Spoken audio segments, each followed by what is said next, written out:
The Short Game is listener-supported on Patreon. If you'd like to support the show and join us on our Discord, head to theshortgame.net or patreon.com/theshortgame.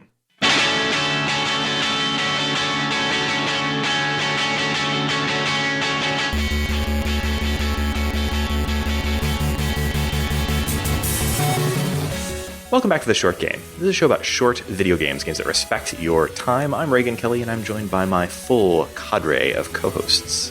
Worker Bear Nate Heininger. Also Worker Bear Laura Nash. And your brother bear, Shane Kelly. Oh, please, Shane, you are clearly our queen.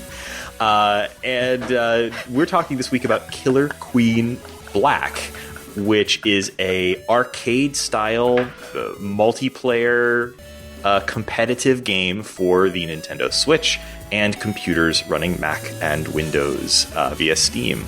So, Killer Queen Black.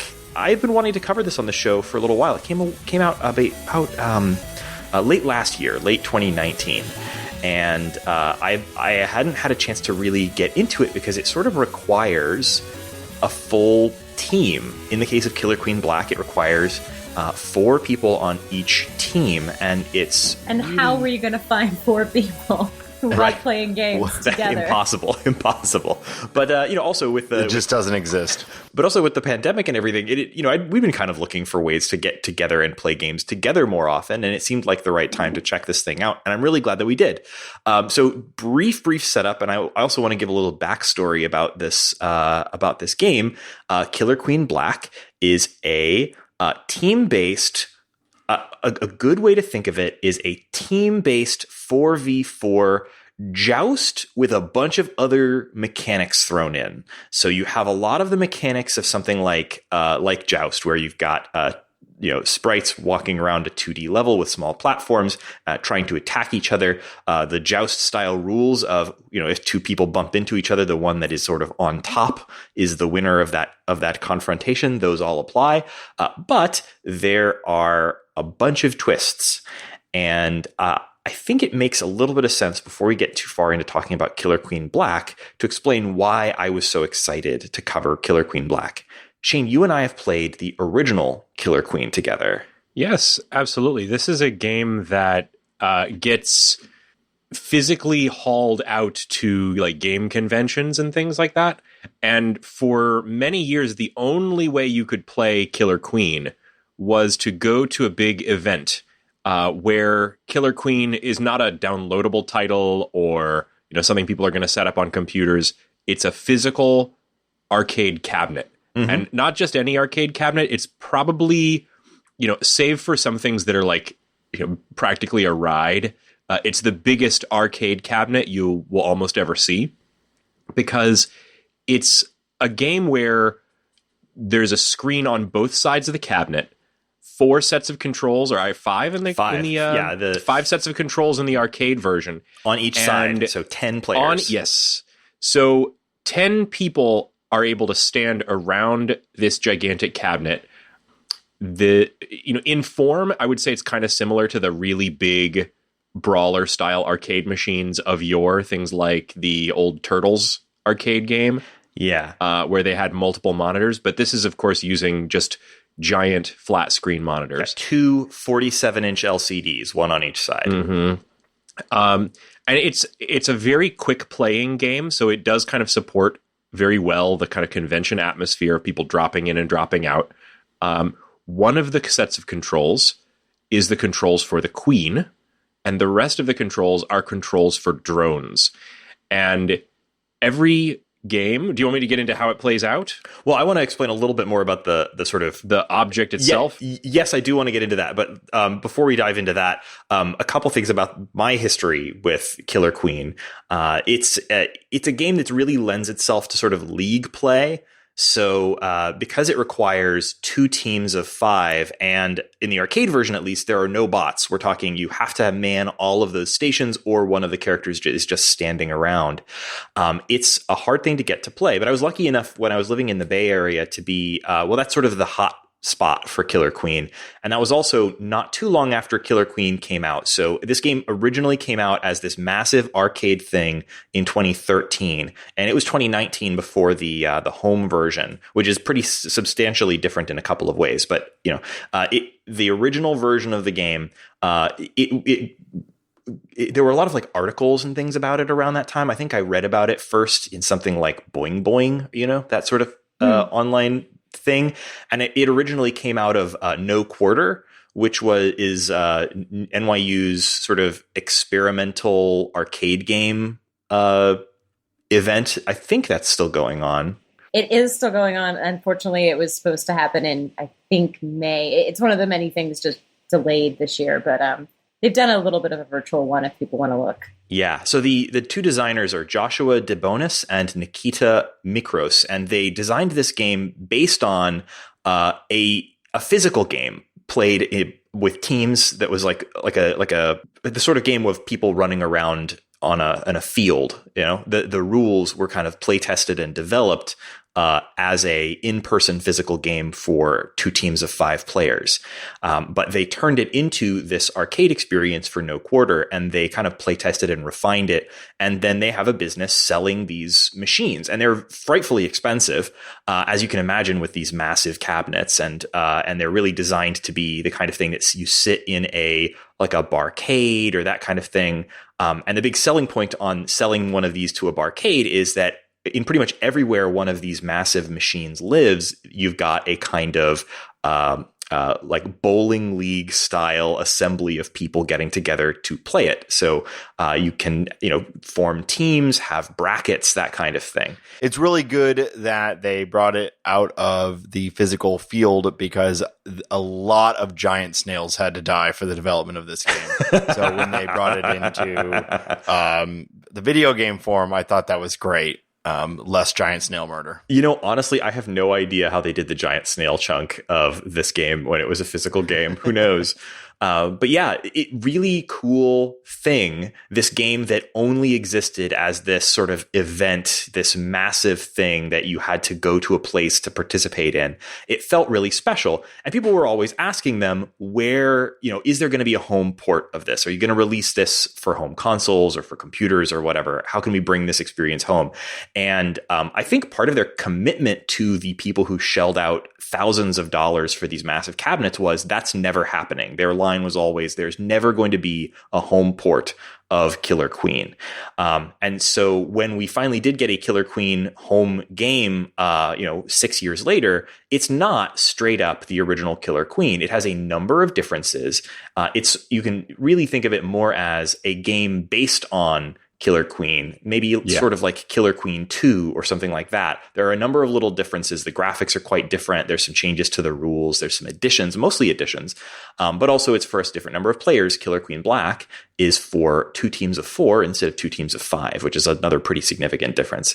So this is this really, really cool thing that I thought I would never get to play again, having moved away from where all of the cabinets seem to be. But then when I found out it was coming to home consoles, I was very excited. Even with it being on home consoles, it's still a bit of a production to get a team together, but the home port includes online play. So just here last night, me and all of my co-hosts got together with our Switches online, and we did a Skype call, and we jumped into quick play, and we played as a team against a bunch of different people, and we had a really, really fun time. And so we wanted to talk a little bit about what we enjoyed about the game. Yeah, it was a ton of fun playing last night. Something that, despite the fact that we've been doing a video game podcast together, the 4 of us, for over 5 years now, we've not actually spent a lot of time playing games together. So it's always fun when we actually get that together and manage to make that work. 4-player online is kind of hard to find sometimes. Well, and also there's often a huge learning curve before you can play as a team. Like a lot of games have, you need to have gone through an extensive tutorial or, learn how to make a car play soccer to play together. So it gets hard because before you can even start playing as a group, you got to put in 2 or 3 hours of work to be capable of taking on strangers. Yeah, this game is like both pick up and play and quite deep, which is kind of rare. Yeah. And it has, bizarrely, it has elements of, platformers, of arcade action games, and also of strategy games. Even there's some elements that are inspired by things like Civilization. So there's a lot going on in this game. And one of the most wonderful things about it is that it gives you all these different ways to win. So it's highly competitive, strategic, and requires communication and collaboration to be successful at it. Yeah, I was surprised. So I've been aware of this game for a long time, at least the physical cabinet one. And there is one in St. Louis, and I have been next to it and stared longingly. I have touched the buttons, but I never managed to put together the 10 people required to play at the bar. And now I can't imagine the next time I'm going into. Nate, I didn't know there was one in St. Louis. Where is it? Just out of curiosity. It's at a place called Start Bar. It's a arcade bar downtown. I wonder if that wasn't there when I was living in St. Louis. I don't think it existed when you were here.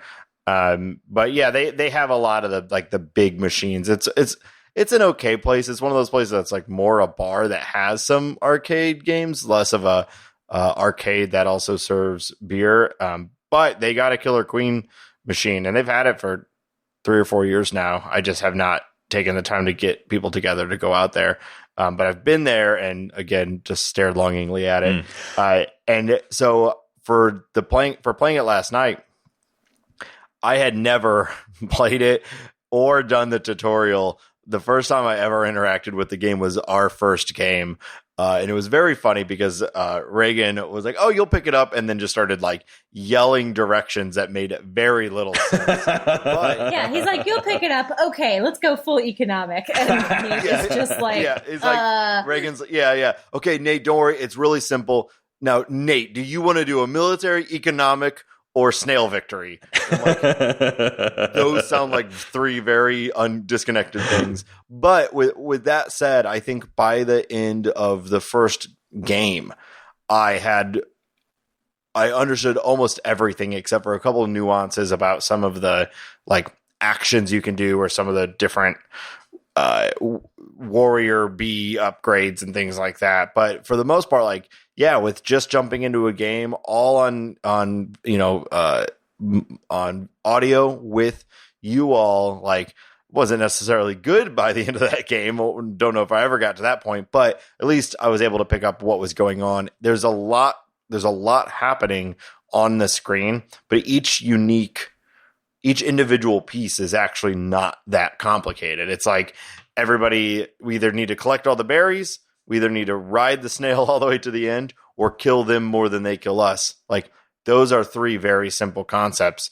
Now, how they all balance together and what you decide to do as a team is where the game gets complicated. But the actual game, despite the mayhem on the screen, is pretty simple, I think. Yeah, so the kind of team formation in this, the arcade cabinet's 5 people.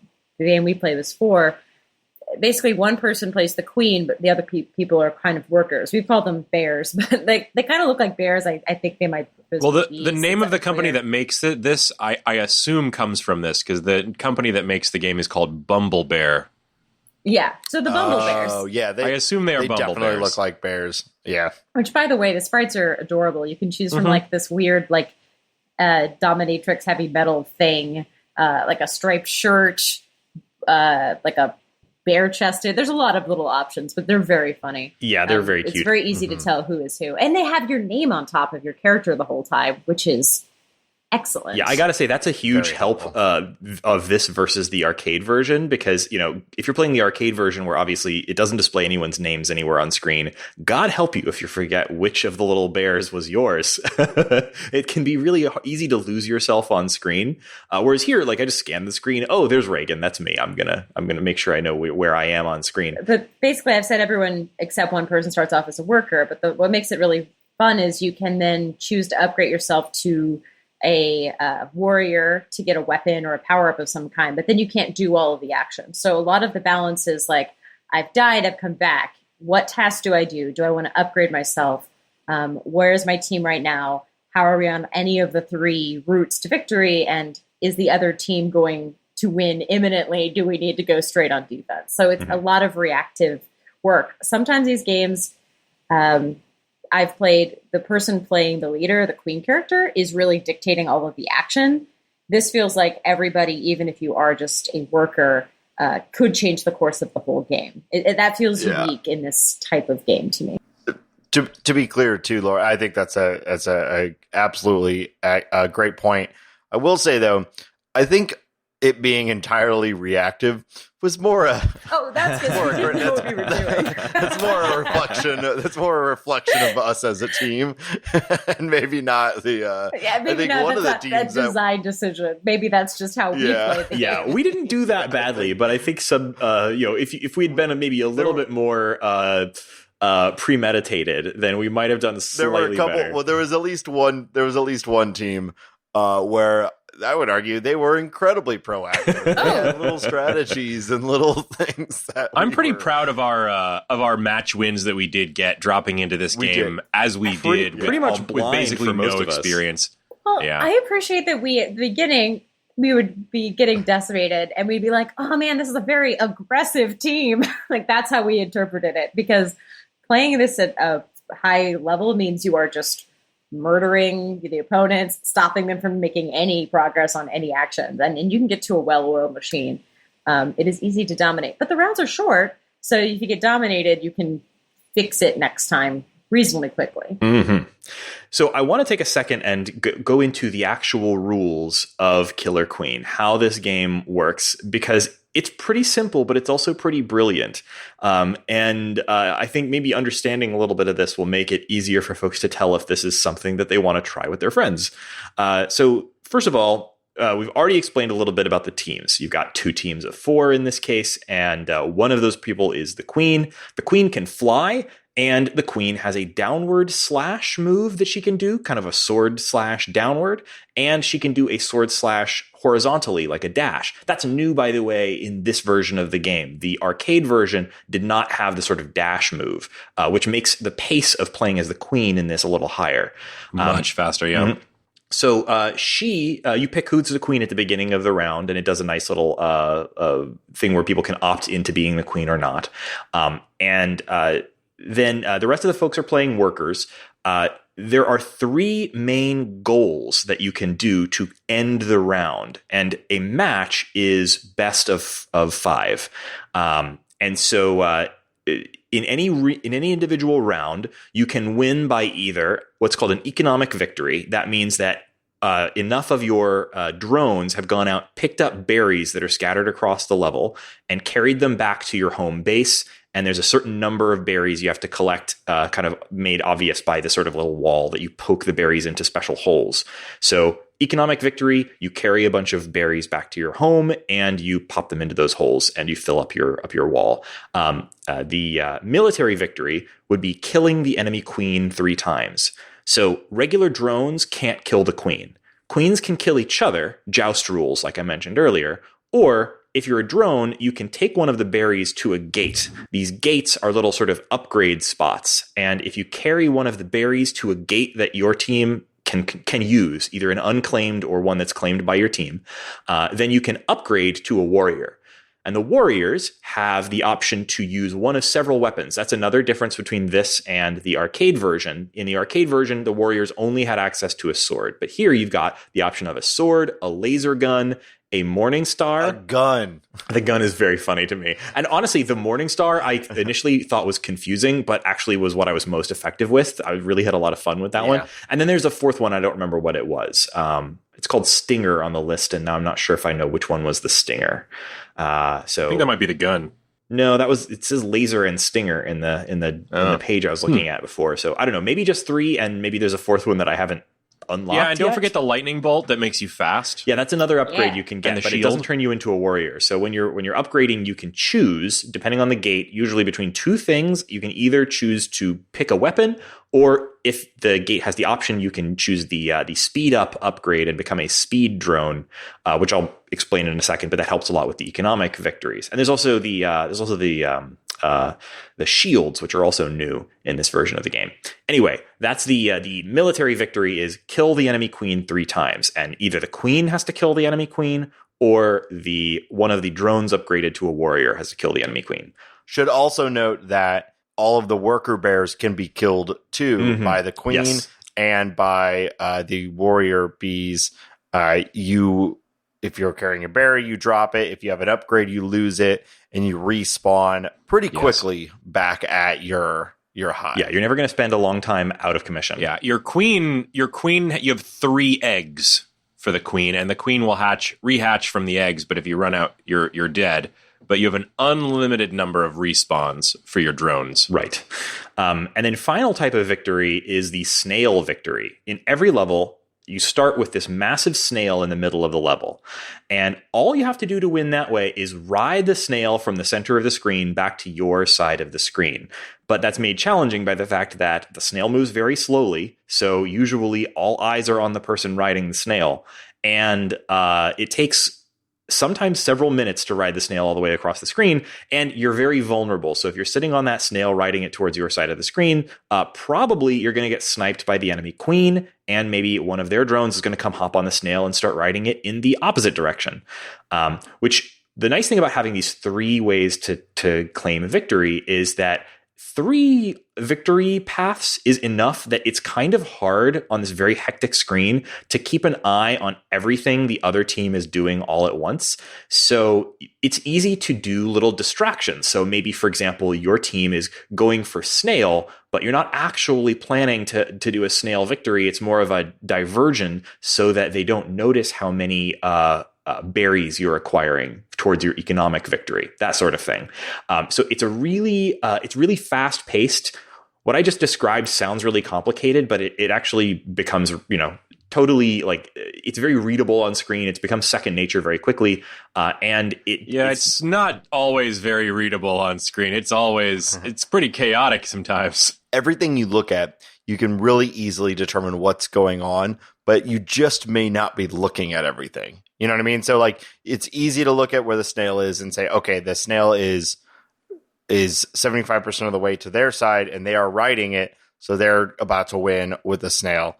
Or it's just sitting in the middle unoccupied. It's also really easy to look at the enemy's berry collection and say, okay, they have collected 9 out of 10 berries. Like, oh crap, they're about to win.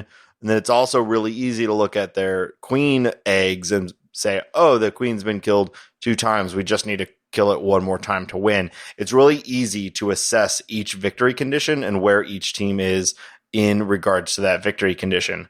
That said, there's just all of that going at the same time. So you may see two drones heavily focusing on collecting berries.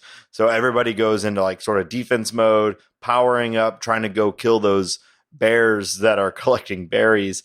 And you don't notice that while you were doing that, they hopped on the snail and now they rode it halfway across to the other side, and you have to go back to get that. And then the berry bears can go back and get more berry, and it's this push and pull. Meanwhile, their queen is going around killing you or killing your queen. It gets really hectic, but each thing is very readable, and I think this game wouldn't work if it wasn't that way. When I say one of my favorite things is that it is hard if you can't upgrade to be someone with a sword to stop the person on the snail. They're going to keep moving unless you kill them. You can't make them get off. But what you can do is you can throw your body in front of the snail and let it eat you and temporarily stop moving. And it's just you just throw it and you're like, I'm being eaten. Someone come kill this guy, please. And it's just it is literally laying down in traffic on top of the steamroller. It's one of my favorite, desperate. It's very funny. And the animation of the snail eating the little man is just great. I love it. It's so good. It looks very tasty. And it really is the least effective thing you can do with your worker bear, but is get also eaten by the snail at times. But it's required so much because you have to wait for you to be completely consumed and then the respawn time. So you are out of commission for longer than any other way to die. But you might have stalled the snail just enough time for your queen or one of your warrior bees to get over and kill everyone.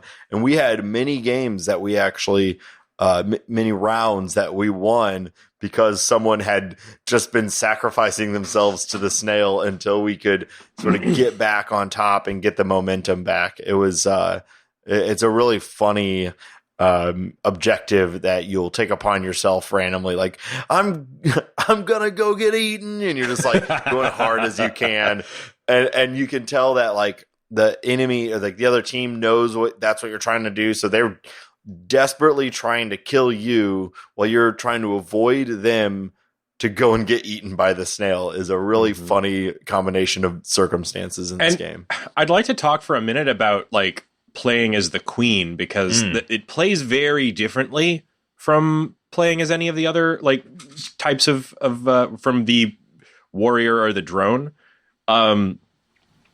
The queen really has to care about dying. So you can't be like the drones out there throwing yourself under the throw your bodies into the wheels. The snail.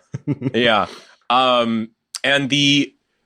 But the queen is actually extremely deadly. Like they've even souped up the queen in black to the point where you've got this like death dive you can do. That's a very effective move. And depending on the level, like you can, I don't think we've mentioned the screen wraps. So you can be dashing and dodging and diving your way from the top to the bottom and then just wrap right back around in most of the levels and just keep going. So, it does make sense in a lot of cases to try to end the game a little early by just, going hard against the enemy queen. But the queen is such a useful piece on the board because you need the gates to be claimed so that you can turn drones into warriors. And the queen can claim gates by touching them very quickly. Sometimes you have to clear the enemy snail rider so that they don't get the snail victory. And the queen's pretty good at doing that. You can dash right through. They have no defense. It's really only when you have a really aggressive enemy queen or an aggressive enemy team that claims a lot of gates and quickly puts a lot of warriors onto the field that you really start to have to be on the run as the queen. And that when that flips and you go from being this really powerful and aggressive player to realizing, well, I've got one egg left and they're all warriors. And now I have to go on the run and start hoping that I can just claim gates while running away to try to keep my team able to put up a fight. The push and pull there is really interesting and really, really cool. And as someone who has played a whole lot of Joust in arcades, was always my favorite arcade game, playing as the queen was really fun because just going aggro and trying to get 3 kills on the enemy queen early is a really fun and impressive strategy. And when you go for that and you screw it up and now you've run out of eggs, it does feel like you've just changed to a totally different play style. So it's a really neat way to play the game. I also want to talk a little bit about just the practicality of playing this. Obviously, we talked about the arcade machine, ludicrously impractical, but that's part of its charm. But this has done a few things that make it, I think, really work. And given that we're all locked in right now, and probably a lot of folks are looking for ways to get together virtually with friends, I think this could be a really good game for that. I enjoyed it last night. A few things about its online play. First off, it has cross-platform online parties for multiplayer. So you can be playing on all Nintendo Switches, or you can be playing all on Steam, or you can be playing a combination of the two. And if you are doing that cross-play, the game has sort of in-game IDs that it calls liquid IDs that you can use to add people to your party, even if they're playing on a different platform than you, which I think is really nice to see. Forming a party was pretty easy. We were all on Switches, so but I had been kind of dreading it because I've had issues with Nintendo online multiplayer in the past. But it ended up being no. But it ended up being really easy. I just invited you guys all to a party, and we were in. There are many game types, and they made it pretty easy to get into games. So once we were all in a party together, I just jumped into quick play, which is a sort of non-ranked play mode. and it will automatically match your group with another group. And if it can't match you with a group of all human players immediately, it will match you with a group that includes bots. And it will do things like if solo people are queuing into quick play, it will put them into games in progress and replace the bots with humans in real time if it can, to try to put together good matches. And I felt like it did a really pretty good job of matching us. Now, there were definitely times where we were getting our heads stomped in by people who had clearly been playing the game a lot longer than us, but it wasn't bad. We managed to hold our own for the most part until we ended up running into a few very, very talented players, and God bless them. But eventually we retreated by changing region to Canada. We went to Canada. We went north. This was definitely the smoothest partying I have had on the Switch. Mm-hmm. And really any Nintendo online game. I was very much expecting it to be horrible. Me too. But it seemed really like I didn't notice an instant of lag. Everything was really, really good. And I was frankly very surprised. And also, I was going to mention that if folks are interested in checking this out with your friends, obviously everybody needs a copy of the game.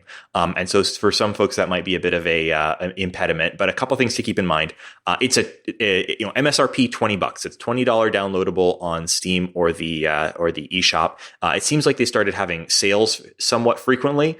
I just noticed that the physical version, the Switch version, got an actual cartridge release.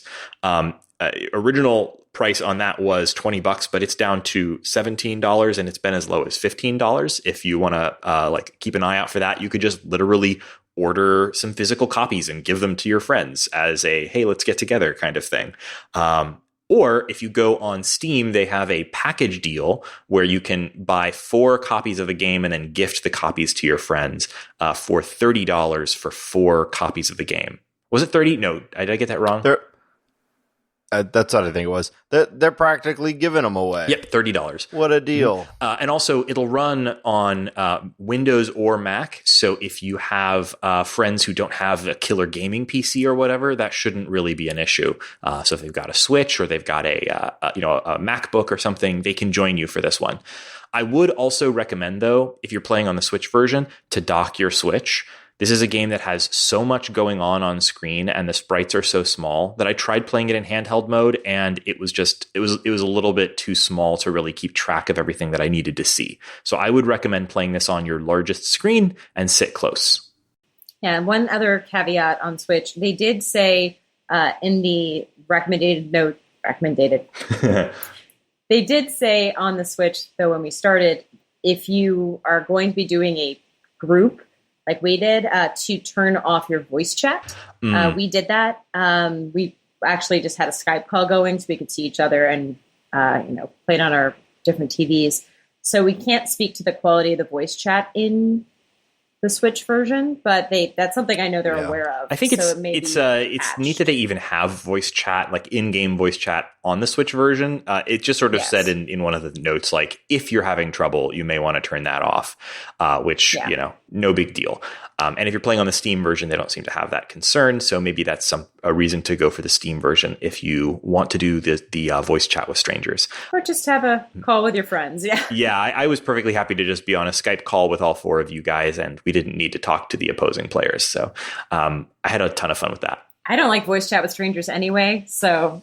No, I really want to get this game and play 4 versus 4 with both teams being all people that I know. Mm-hmm. That just sounds like so much fun. And we also learned that a single copy on Switch can support up to 8 players. I think, by the way, I think I was slightly wrong about that. It is that if you want to have 8 players in person on the Switch version, you need 2 Switches. But they do local play with each other. So you would get 2 Switches and 2 copies of the game, and that would support 8 players, local play, no online required. Well, someday, ShortCon.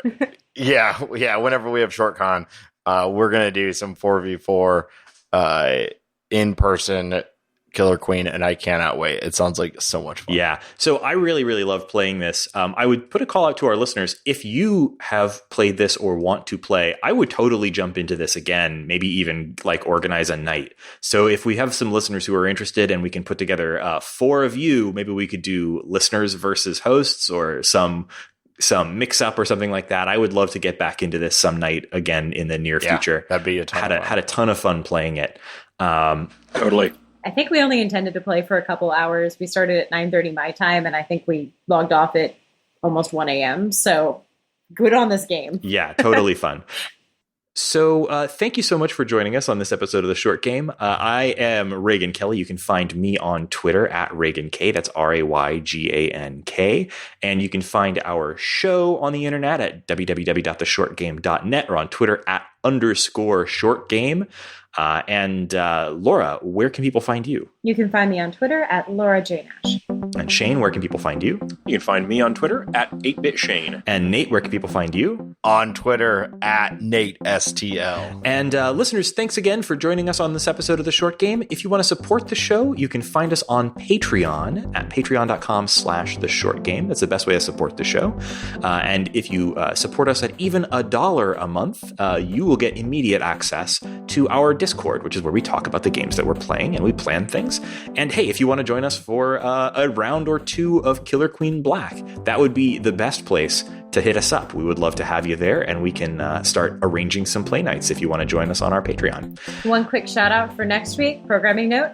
We are going to be covering Blaseball. So if you'd like to follow along with this season, now's the time to do that. Yeah. Quick note. So yeah, obviously, thanks for reminding me, Laura. If you haven't heard of Blaseball, it is a web-based sort of baseball-esque video game. It's an e-sport? I don't know. It is. And if you're curious, it's one of those things that you're meant to sort of follow along throughout a whole week. And so if you're curious about the game, follow it this week. And we'll be talking about it next week. And I'll have a link in the show notes to a great explainer by Kat Manning, who I think does a great job of explaining what Blaseball is all about. So check out that article if you are curious, and we'll be talking about that next week. Yeah, season 3 was really exciting. And thank you so much to all of our patrons, and thank you for listening to The Short Game. Now our spoiler break, and we're going to talk about the deep lore of Killer Queen and who we think done it. Who killed the queen? Guys, the most important lore of Killer Queen is how fucking badass her helmet is. So it's good. just a really sweet helmet. It's a really sweet helmet. Yeah. What shape do you think her head is? B. Oh, I think she's a human being. I think this is a post-apocalyptic world where humans have joined with bug kind through genetic experimentation to prolong our decline into to prolong barbarous our animalism battles over berries. Yes. Honestly, guys, I'm shocked. We did not get through the whole episode without making a hive mind joke. Oh, you're right. Oh, yeah. Wah, wah. Well, I think this is all going in the episode, I assume. So, the post-outro break. Of course. Yeah, the way the bears kind of goo out of the ground does give you the idea that they're coming from some sort of like pool of primordial bear ooze. It's the Prestige. Sorry for spoiling that. Nate, do you think they're coming from the bear hive? Oh. Yeah. Yes, they are.